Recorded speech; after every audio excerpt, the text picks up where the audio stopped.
여러분 모두를 뵙게 돼서 반갑습니다. 2025년 새해에 하나님의 특별한 은혜로 또 여러분을 뵙게 됐습니다. 28년 이상 목회한 게 아니고요. 28년째 목회하고 있습니다. 제가 이곳에 오면서 내가 여기를 언제 왔었지 생각을 곰곰이 해봤습니다. 84년도에 처음 중학교 입학을 했던 것 같고요. 1990년도에 대학을 들어왔고요. 97년도 12월 27일에 여기서 결혼을 했습니다. 나름 인연이 있죠. 와서 이렇게 뵈니까 고향교회 우리 장로님도 계시고요. 또 선배 목사님, 또 우리 신 목사님, 후배 목사님도 계시고, 또 응원하겠다고 또 가족이 와 있네요. 몇몇 분들은 다 낯이 있고 친한 친구도 뒤에 앉아 있습니다. 하도 사람이 없다 그래가지고 제가 한 몇 명이나 나올까 생각을 했는데 생각보다 많이 나오셨네요. 환영합니다. 감사합니다.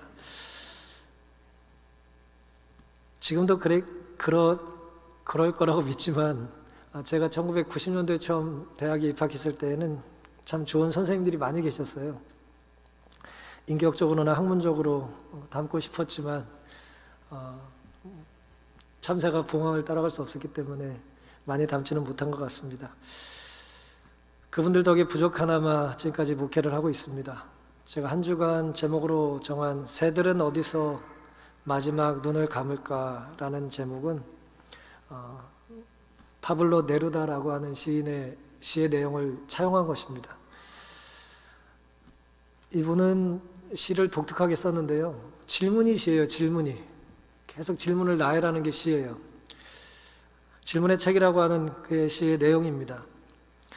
어디에서 도마뱀은 꿀에 덧칠할 물감을 사는 것일까? 젖먹이 꿀벌은 언제 꿀의 향기를 맨 처음 맡을까?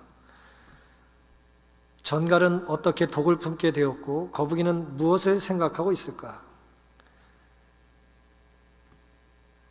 그리고 새들은 어디에서 마지막 눈을 감을까? 왜 나뭇잎은 초록색일까? 우리가 아는 것은 한 줌 먼지만도 못하고 짐작하는 것만이 산더미 같다. 그토록 열심히 배우건만 우리는 단지 질문하다 사라질 뿐. 이게 이 시의 끝입니다. 질문할 게 산더미 같은데요. 질문해도 대답을 얻을 데가 없는 겁니다. 그래서 우리는 질문만 하다가 뭐 한다는 거예요? 사라져 버리는 존재다라고 하는 것이죠. 하지만 저는 이분의 많은 시 중에 특별히 오늘 제가 제목으로 차용한 새들은 어디에서 마지막 눈을 감을까? 라고 하는 이제 전체 주제를 좀 따온 이유는 이렇습니다. 누가 새들의 마지막 눈을 감는 장소를 알까요? 살면서 새들은 많이 보이는데요. 제가 늘 아침마다 산에 가거든요. 살아있는 새들은 종종 보여요. 요즘은 새벽에 다니니까 보기 좀 힘들고 날이 너무 추워가지고 까마귀가 잘 보이진 않는데 불암산에 거의 새 중에 까마귀밖에 없는 것 같아요. 근데 새 눈 감는 거 보신 분 있으세요, 이곳에? 그것도 마지막. 새들이 막 마지막 운명하기 전에 마지막 눈을 감는 걸 본 적이 있으신가요? 볼 일이 없죠. 저 곰곰이 생각해 봤더니 죽은 새도 본 적이 없는 것 같아요. 제가 나름대로 산을 많이 다녔는데 이 시인은 누가 새들의 마지막 눈을 감는 것을 알려줄까에 대한 이제 의문을 우리에게 들려주고 있는 것입니다. 근데 성경에는 새들의 마지막 눈을 감는 장소를 아는 분이 계시다고 말해요. 마태복음 10장 29절에는 참새 2마리가 한 아사리온에 팔리는 것이 아니냐. 그러나 너희 아버지께서 허락지 아니하시면 그 하나라도 뭐 하지 않는다 그랬어요? 땅에 떨어지지 않을 거라고 했습니다. 마지막 새의 눈 감는 모습을 하나님은 주목하신다는 거예요. 파블로 네루다는 사실 노벨 문학상을 수상했던 칠레 출신의 시인입니다. 그가 또 다른 시에서 이렇게 질문하고 있습니다. 누구한테 물어볼 수 있지 내가? 이 세상에 무슨 일이 일어나게 하려고 왔는지, 내가 이 세상에 왜 살고 뭘 해야 할지를 누구한테 물어봐야 되는지를 모르는 거예요. 우린 누구한테 물으면 된다는 걸 알고 있나요? 우리를 창조하신 분이 계심을 믿으십니까? 우리를 창조하신 분께서 우리 이 땅에 살게 하시고 죄진 우리를 구원하시고 우리를 데리고 하늘에 데려가실 계획을 세우신 것을 믿으십니까? 우린 그분께 물을 수 있는 거예요. 질문만 하는 그런 안타까운 시인이 아니고 우리는 답을 알고 있는 분이 눈앞에 계심을 믿는 그런 신자들입니다. 야곱아, 너를 창조하신 여호와께서 이제 말씀하시느니라. 이스라엘아, 너를 조성하신 자가 이제 말씀하시느니라. 너는 두려워 말라. 내가 너를 구속하였고 내가 너를 지명하여 불렀나니 너는 내 것이라고 하나님께서 말씀을 하십니다. 여러분, 오늘 무슨 생각을 가지고 이곳에 앉아 계신지, 무슨 인생의 짐을 안고 힘들게 살아가시는지 저는 잘 몰라요. 그리고 저는 그 질문을 들어도 답을 해드릴 능력이 없습니다. 하지만 하나님은 그 질문에 답을 하실 수 있다는 것을 믿으시기를 바랍니다. 참새의 주인만이 참새가 어디에서 마지막 눈을 감을지 아시기 때문이고요. 한 주간 우리는 성경에 나타난 5명의 인물을 살펴보면서 그들이 드렸던 영적인, 실존적인 혹은 버릇없는 질문들을 살펴보면서 그럼에도 불구하고 하나님 우리에게 어떤 답을 주고자 원하시는지를 우리의 삶과 비교해서 살펴보기를 원합니다. 오늘은 첫날로 가인의 질문을 살펴보겠습니다. 창세기 4장 9절입니다. 여호와께서 가인에게 이르시되 너의 아우 아벨이 어디 있느냐? 그가 가로되 내가 알지 못하나이다. 내가 내 아우를 지키는 자이니까. 최초의 살인자 가인이 하나님께 드렸던 첫 번째 질문이에요. 내가 내 아우를 지키는 자이니까. 저는 이 질문을 누가 내 아우인가로 좀 바꿔본 것입니다. 창세기 4장의 내용을 잘 아시죠? 하나님께서 아담과 하와가 범죄하고 이제 에덴 동편에 살게 하시고 생육하고 땅에 번성하라는 그 말씀 따라 이제 가인과 아벨을 낳습니다. 그런데 놀랍게도 가인은 이제 농사를 지은 소산물을 가지고 하나님께 드렸는데 동생은 이제 양과 기름을 하나님께 드렸잖아요. 하나님께서 동생 건 연락하셨고 가인의 것을 받질 않으셨어요. 심히 분노하고 이제 화가 난 가인의 이야기가 성경에 등장하죠. 그리고 동생을 들에서 쳐서 죽입니다. 살인사건을 벌인 이후에 하나님께서 가인에게 찾아가셔서 하셨던 질문과 그 질문의 대답이 오늘 본문의 이야기입니다. 이 본문에는 죄와 질투와 폭력이 얽혀져 있어요. 최초의 형제가 벌였던 죄와 또 질투와 폭력이 섞여 있는 것입니다. 가인은 누구와 관계에 문제 있었죠? 누구와의 관계에 문제가 있었습니까? 하나님께 뭘 드렸어요? 하나님께 제물을 드렸잖아요. 근데 그 드린 제물이 연락받지 못했죠. 그래서 분노했잖아요. 그러니까 누구와 관계에 문제가 있는 거예요? 하나님과 문제가 있는 거잖아요. 근데 하나님과 문제가 있는데 누가 죽어요? 누가 죽어요? 형제가 죽습니다. 하나님과 문제가 있는 사람은요, 필연적으로 사람과 문제가 있어요. 어쩔 수 없습니다. 하나님과 문제가 있는데 사람과 문제가 없을 수가 없어요. 가인이 범죄한 후 가인은 별다른 노력을 하지 않아요. 누구만 노력하십니까? 하나님만 노력하세요. 하나님만 안달이 나세요. 그래서 하나님은 가인을 찾아오십니다. 성경은 오늘 우리에게 가인을 찾아오시는 하나님의 모습을 이렇게 묘사하고 있습니다. 여호와께서 가인에게 이르시되 내가 분하여 함은 어찌미며 안색이 변함은 어찌미뇨? 내가 선을 행하면 어찌 낯을 들지 못하겠느냐? 선을 행치 아니하면 죄가 문에 엎드리느니라. 죄의 소원은 너에게 있으나 너는 죄를 다스릴지니라. 자비와 인내로 하나님은 그에게 다른 기회를 주려고 준비하고 있었다 그랬어요. 하나님은 가인에게 다른 기회를 주시려고 하셨다는 거예요. 우리가 아무리 죄를 짓고 실수하고 넘어져도 하나님은 그를 세우실 또 다른 계획을 세우시는 분이에요. 다른 기회를 주고자 준비하고 계셨어요. 가인의 마문 앞에 야수처럼 웅크리고 있던 것을 밖으로 끌어내기 위해 하나님은 고집스러운 아이에게 하듯 가인에게 말했다 그랬어요. 아직 살인죄를 저지르기 전이에요. 기회를 주고자 하셨습니다.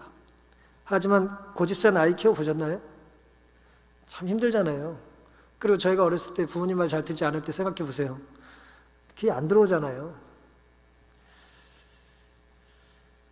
덮치기 위해 매복하고 있는 동물의 비유를 통해 우리는 우리의 삶 속에서 활동하고 있는 그 힘에 의해 갈갈이 찢길 수도 있음을 알게 된다. 브로그만이라고 하는 아주 저명한 신학자가 창세기 주석에서 기록한 내용입니다.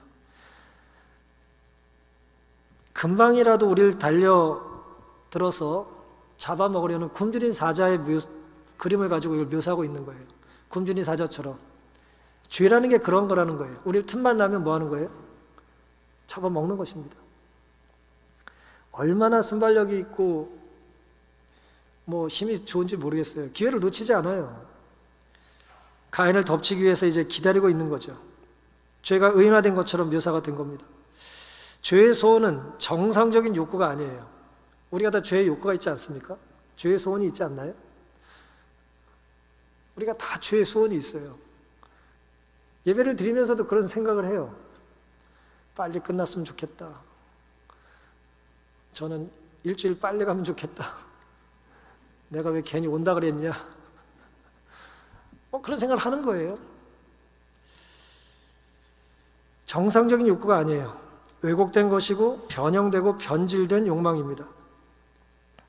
하나님은 가인에게 선을 행하라 그랬어요. 선을 행하면 어찌 낯을 들지 못하겠느냐. 선을 행치 아니하면 죄가 문에 엎드러진다 말씀하셨잖아요. 선을 행하라는 거예요. 죄를 다스리라는 거예요. 죄의 소원은 너에게 있으나 너는 죄를 다스릴지니라. 이 도대체 무슨 말씀인가요? 우리가 죄를 다스릴 수 있나요?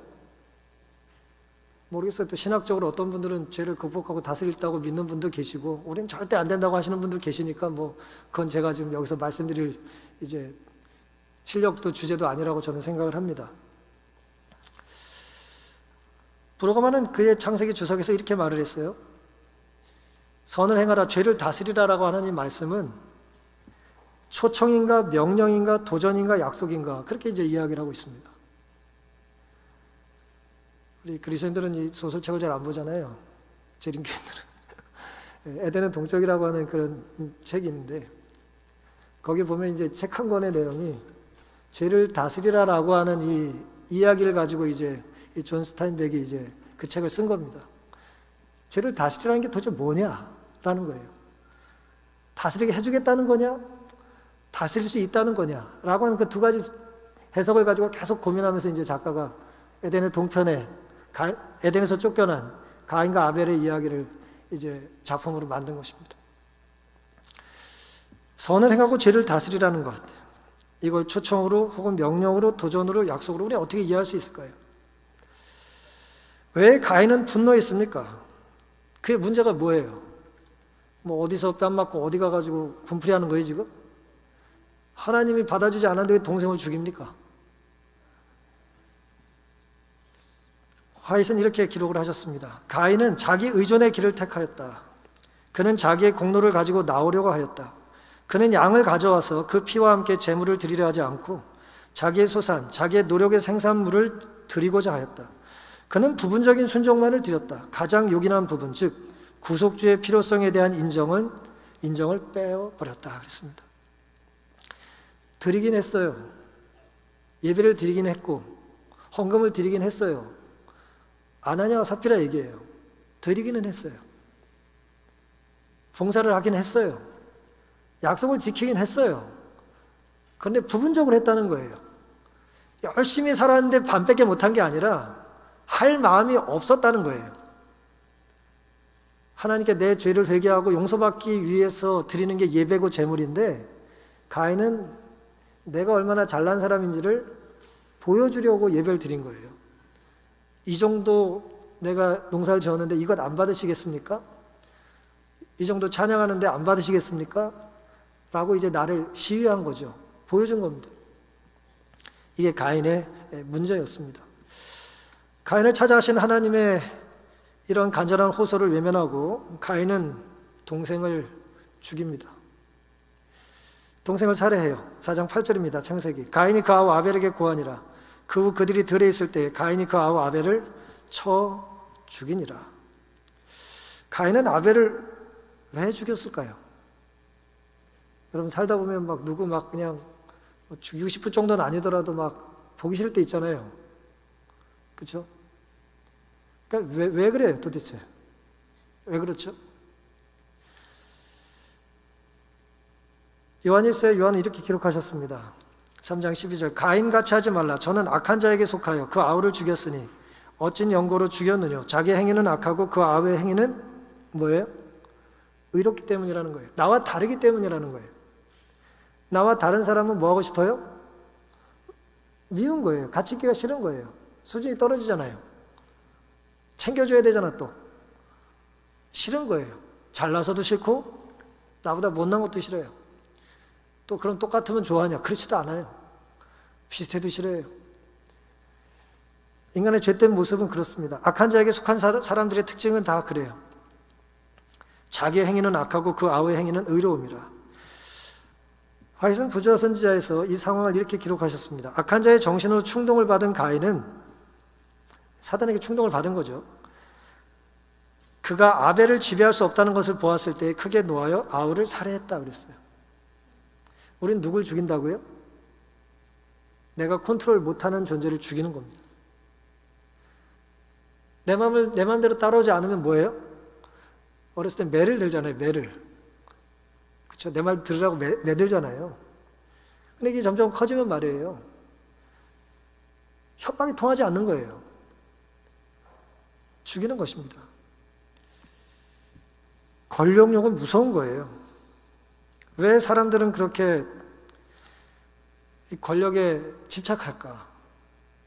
제가 심리학자는 아니지만 인간의 욕망 중에 가장 마지막까지 남아있는 욕망이 권력욕이라잖아요. 식욕은 저도 벌써 줄어들고 있습니다. 뭐 저처럼 많이 먹지도 못하겠어요. 욕구가 있어요, 인간에. 뭐 욕망의 단계를 굳이 말하지 않더라도 뭐 메슬로우 얘기를 하지 않더라도 말이에요. 우리가 욕망의 단계가 있어요. 근데 종교든 뭐 정치든 뭐 예외 없어요. 인간은 뭐 하고 싶어요?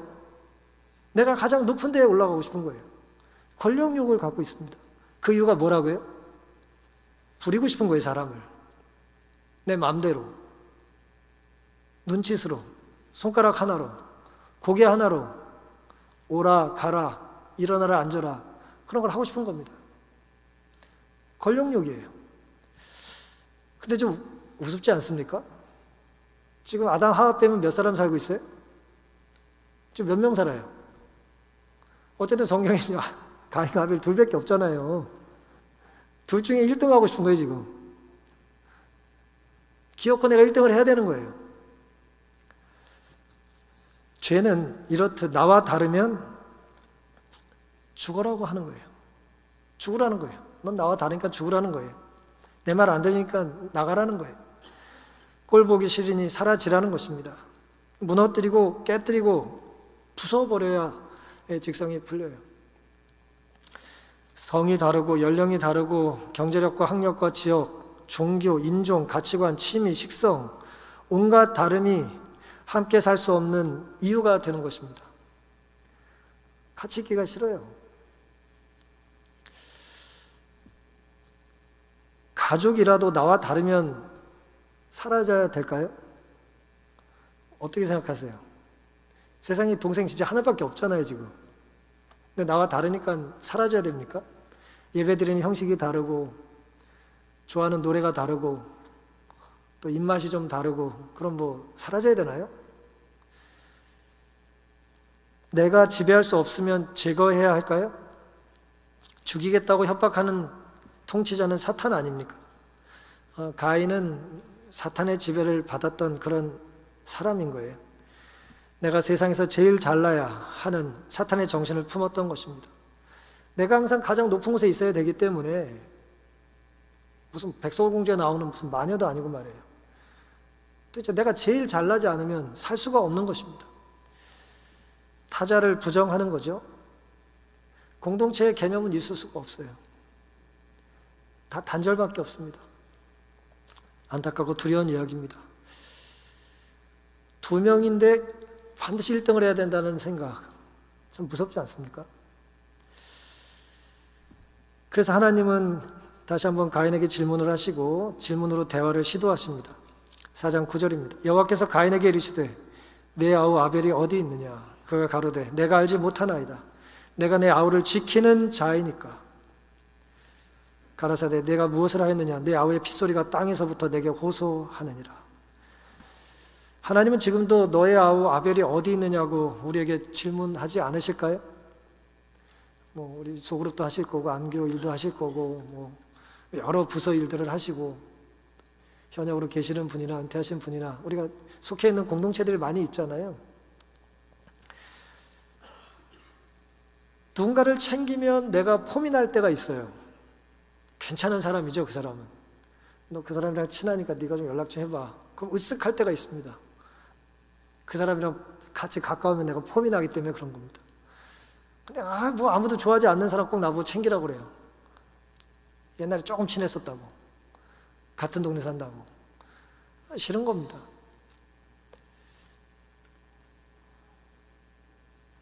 하지만 하나님은 계속 물으세요. 내 아우 아벨이 어디 있느냐? 내 부모가 어디 있느냐? 내 못난 형제가 어디 있느냐? 사업하다 망한 친구는 어디 있느냐? 너와 신앙관과 생각이 다른 아무개 성도는 어디 있냐고 물으세요. 유대 전통에서는 가인과 아벨을 쌍둥이라고 봐요. 유대인들은 둘을 쌍둥이라고 생각해요.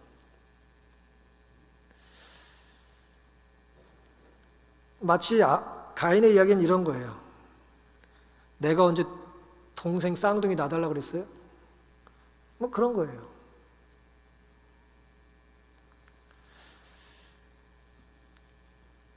아벨의 생명, 아벨의 실존이 내 탓이 아니라는 거예요. 누가 달라고 그랬냐 이거예요, 내가 동생을.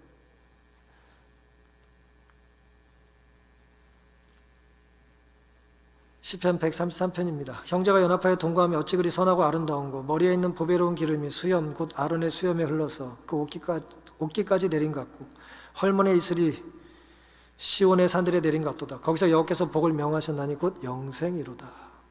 요한일서 3장 14절입니다. 우리가 형제를 사랑함으로 사망에서 옮겨 생명으로 들어간 줄을 알거니와 사랑치 아니하는 자는 어디 거해요? 사망에 거한다 그랬습니다. 이 사랑이란 말과 생명이란 말을 같이 사용하고 있죠. 그렇죠? 사랑이 있으면 생명이 있는 거고요.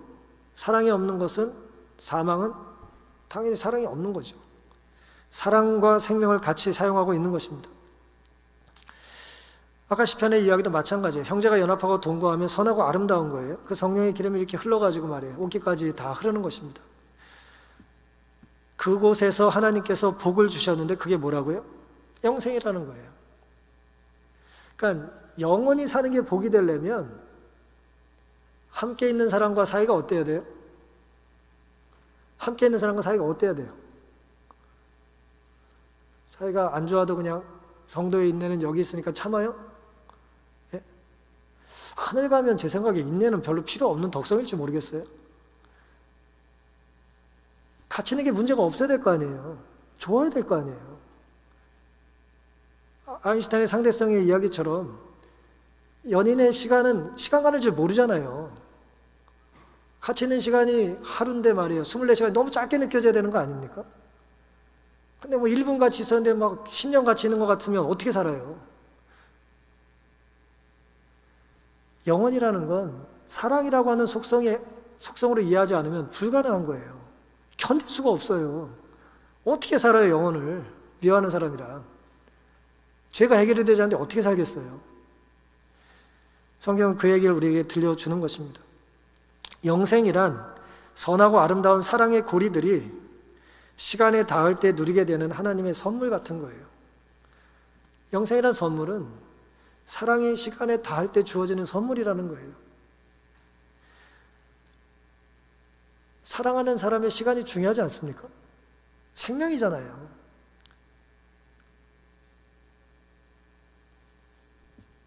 사망이란 따라서 사랑이 멈춘 상태입니다. 사랑이 시작되면 생명이 시작되는 것과 같죠. 하늘이 아무리 넓어도 사랑이 없다면 하늘에서도 못 살아요. 왜 못 살까요? 이건 물리적으로 설명이 가능해요. 하늘이 아무리 넓어도 시간을 영원히 늘리다 보면 한 번은 만날 거거든. 그럼 갑자기 천국 살기가 싫어지겠죠. 관계가 회복이 돼야 돼요. 해결이 돼야 돼요. 죄를 극복해야 되는 거죠. 같이 있으면 좋고 만나고 싶어하고 헤어지기 싫어야 된단 말이에요. 하늘을 이 땅에서 우리가 맛볼 수 있는 곳이 교회와 가정이 되어야 하지 않습니까? 직장에서 맛보면 정말 좋죠. 직장은 쉽지는 않잖아요. 직장의 목적이 사랑은 아니니까. 사랑 나눔이 직장의 존재 목적은 아니잖아요. 물론 그런 직장에 다니시면 너무 좋겠고 이 대학이 그런 곳이면 너무 좋겠죠. 하지만 우리가 조건 없는 사랑을 경험할 수 있는 곳이 두 곳이 있다면 하나는 가정이고 하나는 교회라고 생각합니다. 교회는 확대된 가정이 되어야 하는 거예요. 그런데 교회와 가정에서조차 우리가 너는 나와 다르니까 들어오지 말라고 가출을 명하고 교회에서 나가라고 말하고 그러면 우리는 무늬뿐인 교회고 무늬뿐인 가족인 것입니다. 우주는 사랑의 속성으로 유지돼요. 사랑으로 유지되는 겁니다. 누가 아벨을 지키는 자입니까? 물론 하나님이 지키세요. 가인의 불평은 사실 틀리지 않았습니다. 모든 아벨을 하나님이 지키시는 거예요. 창세기 28장 15절입니다. 내가 너와 함께 있어 네가 어디로 가든지 너를 지키며 너를 이끌어 이 땅으로 돌아오게 할지라. 내가 너에게 허락한 것을 다 이루기까지 너를 떠나지 아니하리라. 이건 하나님께서 누구한테 하신 말씀이죠? 야곱에게 하신 말씀이에요. 야곱이 형을 속이고 형이 칼을 갈잖아요. 아버지만 돌아오시면 너 죽일 거야. 도망치잖아요. 우리가 잘 아는 것처럼 하란으로 가는 길에 돌베개를 베고 꿈속에 사닥다리를 보고 하나님께 기도하면서 드렸던 서원에 대한 답이었어요. 내가 너를 뭐 해주겠다? 지켜주겠다. 반드시 이 땅으로 다시 돌아오게 해주겠다. 하나님은 하나님의 약속을 지키시나요? 지키셨나요? 너를 지켜주겠다는 하나님은 그 약속을 지키셨나요? 지키셨잖아요. 하나님 우리를 지키시는 분입니다. 그러니 가인의 질문이 잘못된 건 아니에요, 사실은. 내가 아벨을 지키는 자가 아니라 하나님이 지키는 거 아닙니까? 라는 질문 자체가 잘못된 건 아니죠. 물론 너무 뻔뻔하죠. 지가 죽여놓고 하나님이 못 지켜가지고 이런 사고가 터진 거 아니냐고 말하는 격이잖아요. 하나님은 야곱과의 약속을 지키셨듯이 오늘 우리와의 약속도 지키시는 분이라는 것을 믿고 살게 되시기를 간절히 바랍니다. 하나님께서는 가인에게 그의 죄를 자복할 기회를 주셨었다. 그러나 가인은 자신의 마음을 강팍하게만 하고 하나님의 권위에 반항하는 생애를 살았고 결국 대담한 버림받은 죄인들의 조상이 되었다. 첫 살인자의 생명을 취하지 않으심으로 하나님께서는 온 우주 앞에 대쟁투의 관계가 있는 한 교훈을 제시하셨다. 가인과 그의 후손들의 어두운 역사는 죄인들을 영원히 살게 하여 하나님께 반역을 계속하도록 허락한다면 그 결과가 어떠했을지에 대한 예증이다. 죄는 영원히 존재하도록 놔두면 돼요, 안 돼요? 안 되죠. 온 하늘이 피범벅이 될 거 아니에요. 죄는 해결돼야 된단 말이에요. 이런 존재를 놔두면 되는지 안 되는지를 하나님은 고통스럽지만 허락해 주신 거예요. 하나님의 선택이 틀리지 않았다는 것을, 하나님의 약속이 옳다는 것을, 구속의 계획은 더딘 것 같고 답답해 보이지만 우리를 구원할 유일한 계획이라는 것을 우리는 알고 또 믿고 경험할 수 있어야 되는 것입니다. 오늘처럼 하나님께서 우리를 영원히 살게 하시면 그런 영혼을 우리는 자신 있게 살 수 있을까요? 오늘만 같이 영원히 살아도 괜찮겠어요? 오늘처럼 말하고 오늘처럼 생각하고 오늘처럼 사랑하고 오늘처럼 반응하며 살면 괜찮겠습니까? 어떠세요? 오늘 살았던 거 다 비디오로 녹화해가지고 그냥 생방송으로 다 남들 다 볼 수 있게 뭐 계속 틀어놓으면 전 죽고 싶어요.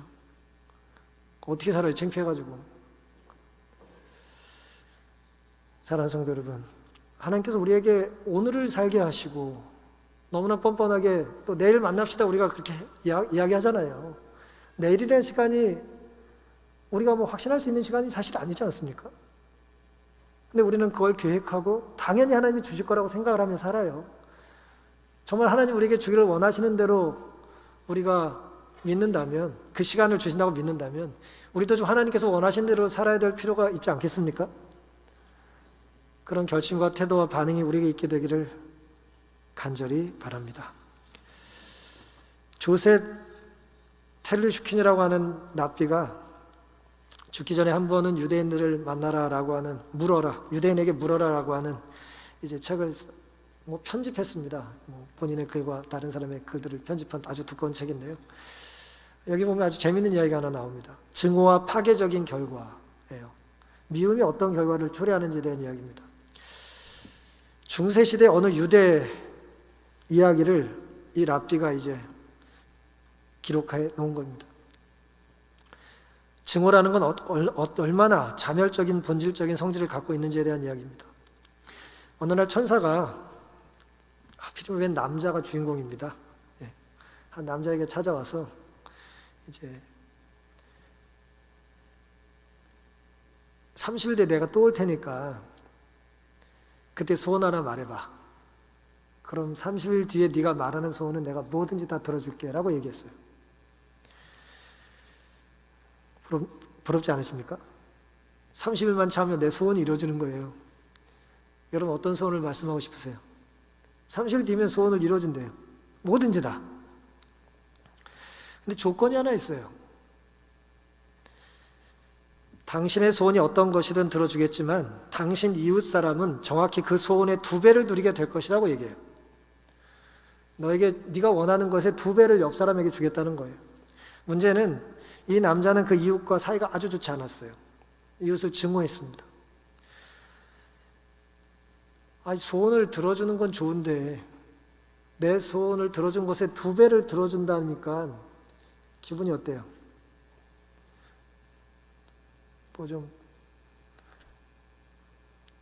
강남에 한 100평짜리 아파트 하나 좀 갖고 싶은데 그 사람은 200평 갖는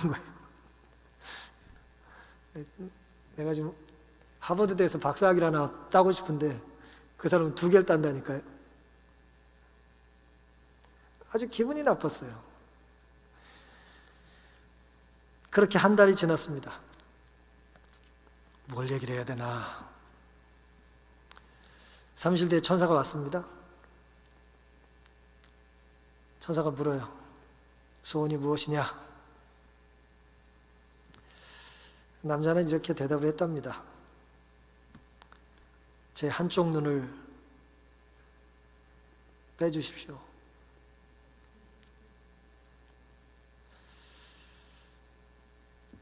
내 한쪽 눈을 없애는 게 내 소원이라는 거예요. 내가 한쪽이 망가져도 저 사람 아주 망가뜨리는 게 내 소원인 거예요. 이런 이야기를 왜 중세시대의 유대인들은 글쎄 왜 만들어냈을까? 생각해 봐야 하지 않을까요? 내 아우 아벨이 어디 있느냐?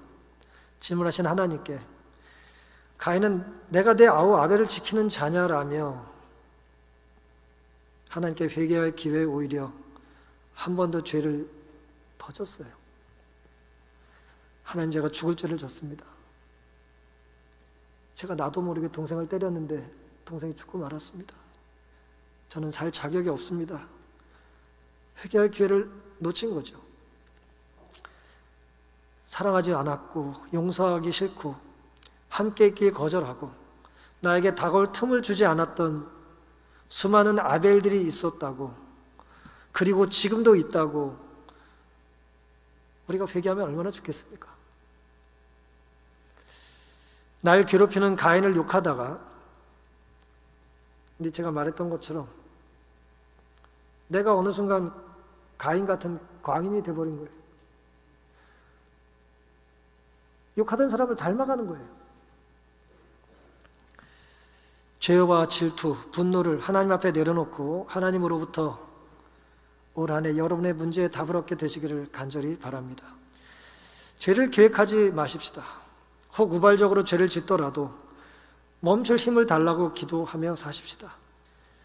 미움이 사라지지 않는다고, 눈앞에 아벨이 너무 싫다고, 정말 도저히 같이 있지 못하겠다고, 솔직히 사라져버리면 좋겠다고 하는 끔찍한 생각이 자주 든다고 정직하게 하나님 앞에 무릎 꿇는 한 주가 될 수 있기를 간절히 바랍니다. 새 우리 속 가인은 죽여주시고 아벨의 정신은 살려달라고 기도할 수 있게 되기를 간절히 바랍니다. 이곳 삼육대학 교회에서는 가인과 아벨의 긴장이 없을까요?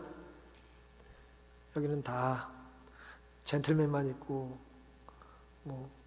다 공부도 많이 하시고 그러셔서 가인과 아벨의 문제가 없을까요? 여러분, 사탄이 어디서 죄졌습니까? 사탄이 어디서 죄졌어요? 사탄은 하늘에서 죄를 졌어요. 가인과 아벨의 부모인 아담과 하와는 어디서 죄를 졌습니까? 에덴에서 죄를 졌어요. 그러니 이곳에서 죄 지는 건 당연하다, 그 말씀 제가 드리는 것이 아니고, 이것은 좀 달라야 된다라고 하는 생각은 아름답고 귀한 것이지만 사실 오바도 그런 오바가 없어요. 착각은 그런 착각이 또 없어요. 죄로부터 자유로운 것은 없습니다.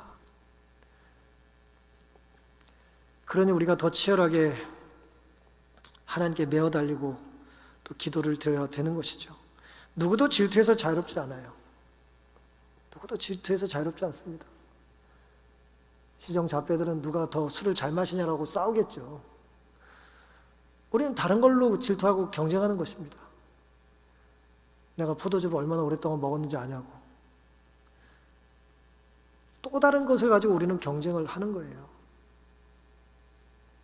내가 53개 기억절을 내가 40년째 외우고 있다고. 좋은 것이지만 위험한 것입니다. 외우는 게 위험하다는 것이 아니라 내가 무엇을 하면 뭔가 해결이 된다라고 하는 것은 착각이라는 거예요. 질투에 눈 감고 사랑에 큰 눈을 뜰 수 있는 우리가 될 수 있기를 간절히 바랍니다. 욥기 38장 41절입니다. 까마귀 새끼가 하나님을 향하여 부르짖으며 먹을 것이 없어서 오락가락할 때 그것을 위하여 먹을 것을 예비하는 자가 누구냐? 시편 147편입니다. 들짐승과 우는 까마귀 새끼에게 먹을 것을 주시는도다. 누가복음 12장 24절입니다. 까마귀를 생각하라. 심지도 아니하고 거두지도 아니하며 골방도 없고 창고도 없으되 누가 기르십니까? 하나님이 기르시나니 너희는 새보다 얼마나 더 귀하냐.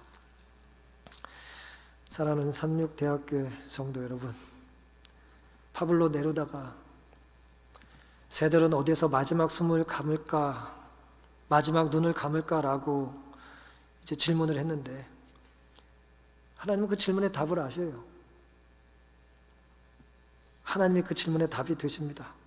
이 아름다운 교회, 온 한국 재림 성도들의 마음의 고향 같은 이 교회가 하나님의 시선으로 연약한 한 마리 새가 마지막 눈을 감는 눈에 민감하고 예민한 교회가 될 수 있기를 간절히 바랍니다. 하나님의 사랑의 눈으로 자주 살펴보시고 예수님의 귀로 자주 들으시고 주님 닮아 자주 무릎 꿇으셔서 올 한 해, 특별히 이번 한 주 하나님께서 우리에게 주시는 질문에 대답하시고 우리가 안고 있는 모든 문제를 주님 앞에 내어놓으심으로 가인처럼 시건방 떠는 질문하지 마시고 우리가 잘못 살았음을 고백하고 이제라도 내가 내 아우를 잘 지키며 살 수 있는 힘을 달라고 기도하는 그렇게 살기를 다짐하는 우리가 될 수 있기를 바라면서 오늘 말씀을 마치겠습니다.